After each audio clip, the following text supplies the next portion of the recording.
Salut! Dans ce troisième épisode, on va parler de comment refaire un site web de façon éco-responsable. C'est parti! Premièrement, la pollution numérique, ou plutôt comment éviter la pollution numérique.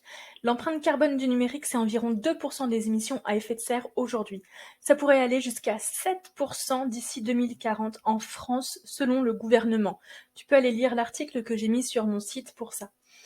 À l'heure où nous consommons plus que nous réduisons, il est encore possible d'inverser la tendance en consommant responsable et cela vaut aussi pour le numérique. Mettre en place des pratiques simples et efficaces pour ton site, comme nous allons le voir après, est aujourd'hui indispensable maintenant que tu sais. Site pollueur, bon, le titre fait un peu flipper comme ça, donc on va plutôt se poser la question pourquoi et comment un site pollue. Déjà, il faut que tu te dises que le stockage des données d'un site web, comme par exemple les emails aussi, ça se fait sur des serveurs. Ces serveurs, il faut les fabriquer. On les fabrique avec des matériaux qui ont leur propre émission de gaz à effet de serre. Et puis ce sont des matériaux, par exemple, dont l'extraction n'est pas éthique. Ça peut arriver. Alors ici, on va parler effectivement, on va se concentrer des sites web, mais pour être tout à fait transparente, les 2% des émissions à effet de serre aujourd'hui dont on parle, ce n'est pas uniquement les sites web. C'est également les smartphones, c'est tous les terminaux, donc la fabrication de tous les terminaux, comme un PC, comme une tablette, etc. C'est vraiment, ça englobe absolument tout. On peut agir sur tout un tas de choses, mais là, moi, ce qui m'intéresse, c'est la refonte de son site web, évidemment. Donc, pour en revenir à notre sujet, donc ces serveurs, il faut aussi de l'électricité pour les faire fonctionner. Et on sait très bien qu'en ce moment, l'électricité, c'est un peu le nerf de la guerre, sans vouloir faire de mauvais jeu de mots ou sans vouloir créer de polémiques. On consomme de l'eau et beaucoup d'énergie pour refroidir ces systèmes qui tournent H24, 7 jours sur 7. Ton site web ne s'éteint jamais et ton PC, par exemple, quand tu ne l'éteins pas, il finit par surchauffer. Un serveur, c'est exactement la même chose. Il faut ensuite acheminer toutes ces données. Ces petites données, tu ne les retrouves pas dans l'air, elles sont pas volatiles, elles passent par des câbles aussi rapides soient-elles. Voilà, donc pour refondre un site éco-responsable, maintenant qu'on sait tout ça, maintenant qu'on est à l'écoute, on sait qu'il existe plusieurs bonnes pratiques. Maintenant, est-ce que tu souhaites mettre en place ces bonnes pratiques ou pas? Si c'est pas ton domaine, tu peux passer à la suite de notre série, mais si c'est ton domaine, alors reste avec moi. Greenwashing. Alors, il est hors de question de faire penser qu'un site qui sera enfin éco-conçu sera un site complètement propre. N'allons pas croire ça et n'allons pas faire croire ça, ce n'est pas vrai. On peut refondre un site pour le rendre éco-friendly. On va pouvoir le rendre éco-responsable. C'est une stratégie payante pour ta conscience, pour ton bien-être, autant que pour la planète. Maintenant, la seule façon de dépolluer complètement un site, ce serait de le supprimer définitivement. Alors, tu as deux solutions. Soit tu passes dans les extrêmes, mais alors dans ces cas-là, bon courage. Soit on essaye d'agir de façon raisonnée.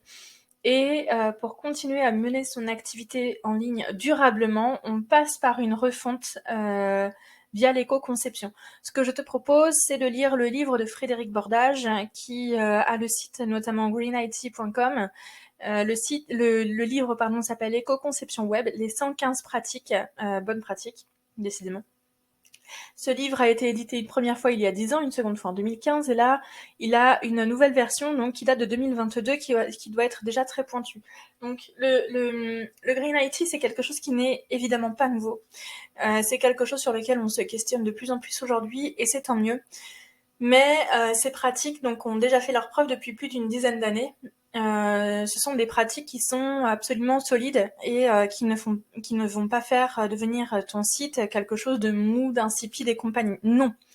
Ton site éco-conçu sera un excellent site pour tes utilisateurs. C'est parti. Alors, c'est parti pour quoi? Eh bien, c'est parti pour les 10 bonnes pratiques. Donc ici, c'est une liste qui est non exhaustive des pratiques simples que tu peux mettre en place pour rendre ton site un peu plus éco-responsable. C'est vraiment des pratiques qui, je pense, peuvent être mises rapidement et facilement, moyennant un petit peu d'huile de coude, évidemment, mais c'est tout à fait possible.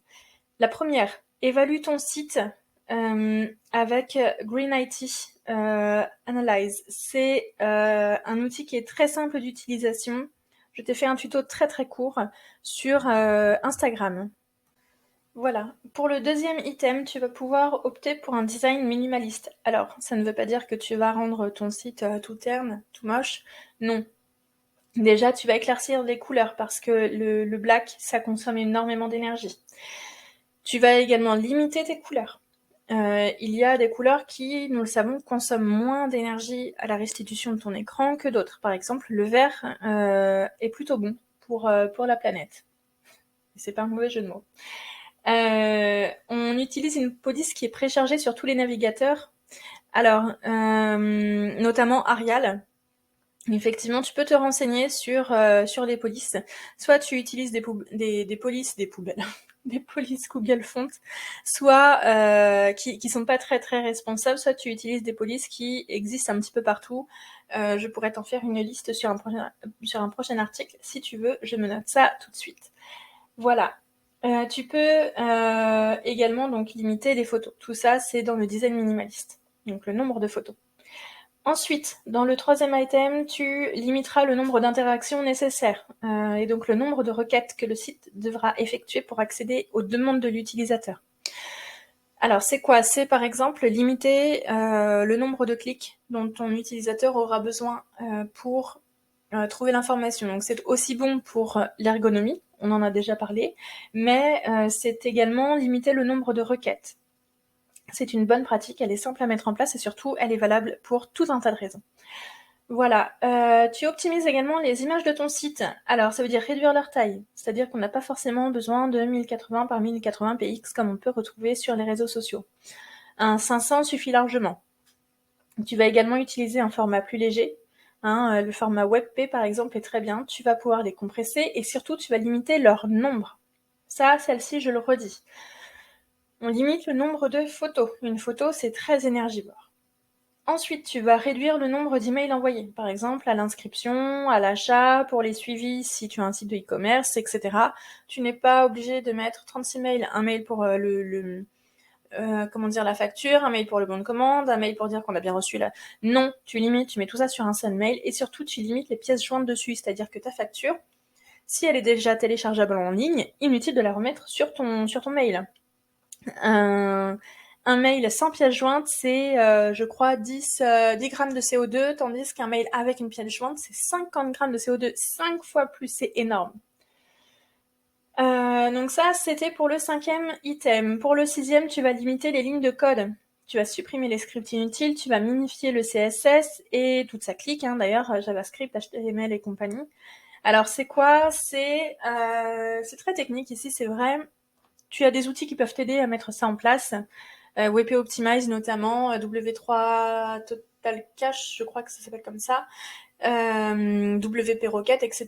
Ce sont des choses qui peuvent vraiment t'aider à améliorer tant les performances de ton site, les performances de ton site qui du coup vont limiter le temps de chargement de la page et donc vont limiter le poids et donc forcément les émissions.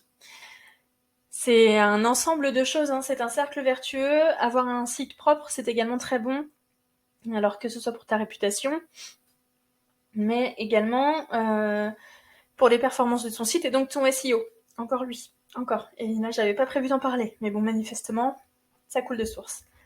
Le 7e item, c'est le contenu texte. Comme le nombre de mots donc n'impacte pas ton résultat SEO, encore lui, pourquoi ne pas se concentrer uniquement sur la qualité et faire des textes plus courts? C'est tout à fait envisageable, plutôt que de faire des textes qui font 1800 mots. Si 500 mots, ça reste pertinent, plutôt que de remplir pour remplir, limite, c'est parfait. Tant que tu réussis à faire passer ton message en 500 mots, fais-le. Si tu vois que c'est trop court, évidemment, développe. Ensuite, choisis un hébergeur français. Alors, attention, un hébergeur français avec des serveurs en France. Tu peux avoir des hébergeurs français avec une partie des serveurs en France et une partie des serveurs dans l'Europe de l'Est, par exemple, voire complètement ailleurs. Et là, c'est tout à fait inutile. Je te propose certains serveurs sur mon site. N'hésite pas à aller voir. Donc ça, c'est une chose. Ensuite, sur le 9e item, tu peux supprimer donc le contenu superflu. Alors là, je ne parle pas du texte. Je te parle de supprimer les vidéos qui sont directement sur ton site, alors que tu peux les héberger ailleurs, par exemple sur YouTube, un petit site qui n'est pas très connu. L'affichage de Maps, quelle est l'utilité effectivement de voir directement où tu te trouves? Peut-être qu'un lien fera tout à fait l'affaire, puisque il n'y a pas besoin d'avoir un doublon du site de Google Maps. Tu peux également nettoyer ton site régulièrement. Donc pour ça, je te renvoie à l'article précédent. N'oublie pas que je t'ai fait un guide sur la maintenance de ton site, un guide qui est totalement gratuit et qui restera totalement gratuit. Et puis le 10e, tu peux replanter en équivalence 1 à 2 arbres qui te permettra de compenser l'impact carbone. Voilà. Donc ça, c'est un minimum. Maintenant, pour aller plus loin, je te parlais du livre de Frédéric Bordage et j'insiste, il te donnera plein d'autres clés. Voilà, on a déjà presque tout fini pour aujourd'hui. Alors, j'irai plus loin sur le sujet de l'éco-conception, notamment pour te donner des ressources sur d'autres articles. Aujourd'hui, ce n'est pas le sujet, je sais que tu préfères des formats courts, en tout cas, c'est l'analyse qui parle. Là, la dernière chose que j'ai envie de te dire, c'est que moi, je me suis repenchée sur l'émission du coup que produisait mon site, évidemment, camojet.com.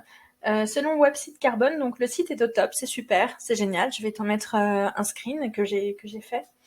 Alors du coup, est-ce que c'est tout? Est-ce qu'on s'arrête là? On se dit que c'est génial et qu'on n'a rien de plus à faire, donc on est green, on est green. C'est génial, mais c'est pas vrai. Selon le site Green IT Analysis, c'est un index C sur F que nous avons.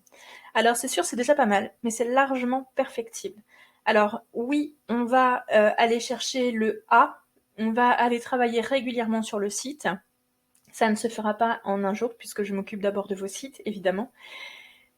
Toujours est-il, c'est que je crois sincèrement que c'est en se remettant en question et en toute transparence que l'on avance. C'est super important de se dire qu'effectivement, tout est perfectible, et ce n'est pas parce qu'on a un sujet d'expertise, donc moi c'est la refonte, très clairement, que une fois qu'on a fini d'apprendre, on n'a plus besoin d'apprendre et on n'a plus besoin d'évoluer. C'est une grosse erreur.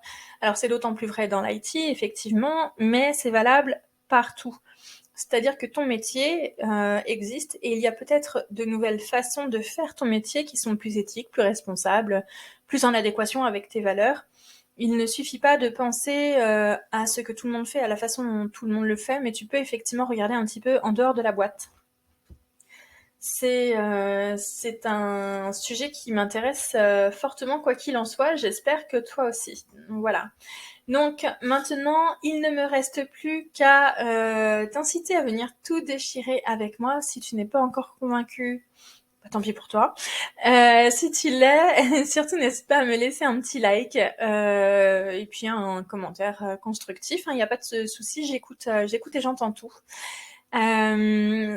Tu te souviens, j'imagine, que tous les vendredis matins à 9h30 pendant 30 minutes, en visio ou par téléphone, je réponds gratuitement à tes questions. Pour ça, il n'y a rien de plus simple. Tu t'abonnes sur mes réseaux, tu m'envoies un mail via mon site web. Et voilà, c'est tout. Je te souhaite une belle journée et je te dis à bientôt.